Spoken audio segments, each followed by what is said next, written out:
Okay, so what is transformational leadership? Well, it occurs when one or more persons engage with others in such a way that leaders and followers raise one another to higher levels of motivation and morality. And the morality issue is important, and we'll get to that a little bit later. But those are the words of James McGregor Burns, who in 1978 wrote a book. And James McGregor Burns is a presidential scholar, a political scientist, a biographer. His primary work has been on the Roosevelts, on FDR and Eleanor Roosevelt, and won the Pulitzer Prize for one of those books. But in 1978, he wrote a book that really did launch a lot of work in leadership generally, but it was really the beginning of this construct, as we now know it today, of what he called transforming leadership, but later transformational leadership. Okay, so this is Bernie's model. These are the components of transformational leadership, and we're going to see these and we're going to spend some time with each of these. And I'm going to right now spend some time going through each of them to help you better understand them. And you have to realize something about academics. We are masters of jargon. So you will see there, these are not easy terms. I've sort of renamed them the 4 I's. But these are the components. And the first is idealized influence.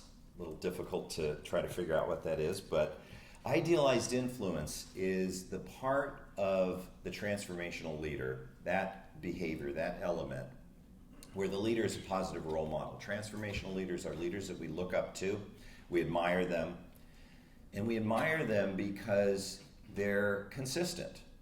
Transformational leaders, through idealized influence, as we say, they walk the talk. They're not the people, they're not the kinds of leaders who are going to ask people to do things that they themselves wouldn't do. These are leaders that are willing to roll up their sleeves and get their hands dirty and pitch right in. The second element of transformational leadership. Oops, where did we go here? We've got to go back a little bit. Sorry. The second level of transformational leadership is inspirational motivation. And this is the ability to inspire people, to provide meaning, to provide challenge, to establish a vision. And those two elements, the idealized influence, being able to walk the talk and being able to inspire and motivate people, those are the elements of charisma. This is the part of transformational leadership that is very similar to charismatic leadership. The third component is intellectual stimulation.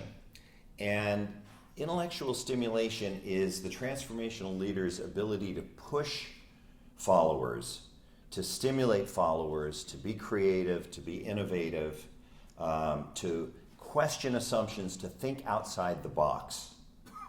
And like I said, it's transformational leaders push people. They push people in a very positive way and try to get them to be creative and innovative.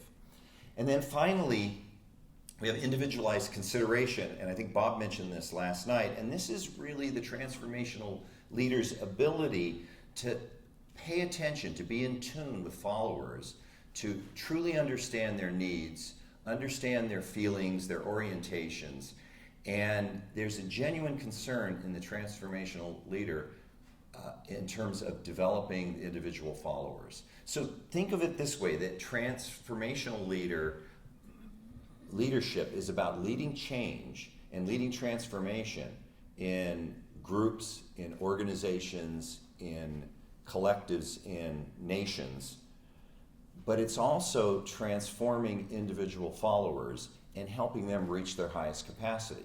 And so when we take a very broad view of leadership and we talk about leadership in broad terms, essentially they're transforming followers into leaders. Okay, let me go into each of these.